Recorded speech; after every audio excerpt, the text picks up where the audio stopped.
اس کے آ جانے سے زندگی بہت خوبصورت ہو گئی تھی۔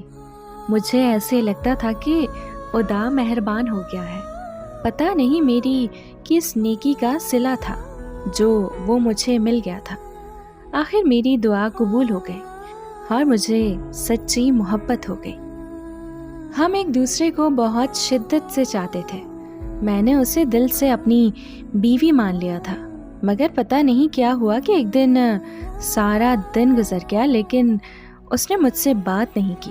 مجھے لگا کہ کہیں مصروف ہوگی، اسی لیے میں نے اس سے رابطہ نہیں کیا، لیکن انتظار کرتے کرتے رات بھی گزر گئی۔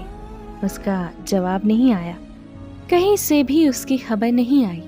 کچھ دن گزرے تو اچانک اس کا میسج آیا کہ مجھے بھول جاؤ، ہم کبھی ایک نہیں ہو سکتے، اور میں یہ نمبر ہمیشہ ہمیشہ کے لیے بند کر رہی ہوں، اور مجھ سے رابطہ کرنے کی بھی کوشش نہ کرنا۔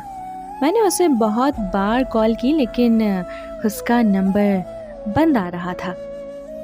بہت زیادہ پریشان تھا میں، روز ہزاروں بار کال کرتا تھا کہ کیا پتہ شاید اس کا نمبر آن ہو جائے۔ مجھے ایسے لگتا تھا کہ جیسے سب کچھ ختم ہو گیا ہو۔ مجھے نہ میری زندگی بے مقصد سی لگتی تھی۔ اس سے بچھڑے کہیں سال گزر گئے۔ پھر ایک دن ایسا ہوا کہ کسی شادی میں مجھے اس کی دوست ملی۔ اس سے پتہ چلا کہ اس کا ایکسیڈنٹ ہوا ہے اور ایکسیڈنٹ کے دوران اس کا ایک ہاتھ کٹ گیا ہے، اسی لیے اس نے مجھے چھوڑ دیا تھا۔ وہ خود کو میرے قابل نہیں سمجھتی تھی۔ وہ چاہتی تھی کہ میں اس کے پیچھے اپنی زندگی برباد نہ کروں۔ جیسے ہی مجھے یہ ساری حقیقت پتہ چلی، میری آنکھیں نم ہو گئی۔ میں نے اس کی دوست کا شکریہ ادا کیا اور اگلے ہی دن اپنی ہی فیملی کے ساتھ اس کا رشتہ مانگنے چلا گیا۔ اس نے مجھ سے شادی کرنے سے صاف صاف انکار کر دیا، لیکن میں نے بھی اس سے ہاں کروانے کی قسم کھا رکھی تھی۔ آخری بار جب میں اس کے گھر رشتہ مانگنے گیا تو میں نے اس سے ایک بات کہی تھی، یہ بات تم اپنے ذہن سے نکال دینا کہ میں نے تمہیں تمہارے جسم سے محبت کی ہے، میں نے تمہاری روح سے اور تمہارے کردار سے محبت کی ہے۔ تم بتاؤ، شادی کے بعد اگر یہ حادثہ میرے ساتھ ہو جاتا تو کیا تم مجھے چھوڑ دیتی؟ اس نے مجھے جواب دیا کہ ہرگز نہیں، میں آپ کو کبھی نہ چھوڑتی۔ تو میں نے کہا کہ تم نے یہ کیسے سوچ لیا کہ میں تمہارا ساتھ چھوڑ دوں گا؟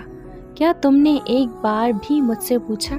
ایک بار بھی میری رائے لی، میری مرضی پوچھی؟ اور تم میری محبت کا اندازہ شاید کبھی نہیں لگا پاؤ گی۔ بہت سی باتیں کی میں نے اس سے اور اس کی آنکھیں نم ہو گئی۔ روتے روتے وہ میرے گلے لگ گئی۔ میں نے اس کی پیشانی چومی اور اس سے یہ کہا کہ میں ہمیشہ تمہارے ساتھ رہوں گا۔ ہاں، مر گیا تو وہ الگ بات ہے، لیکن جب تک میری سانس میں سانس ہے میں ہمیشہ تمہارا رہوں گا۔ پھر وہ شادی کے لیے مان گئی اور آج الحمدللہ سے ہمارے 2 بچے ہیں، اور اللہ کے کرم سے ہم اپنی زندگی میں بہت خوش ہیں۔ دوستو، میری دعا ہے کہ ہر محبت کی منزل نکاح ہو۔ آمین۔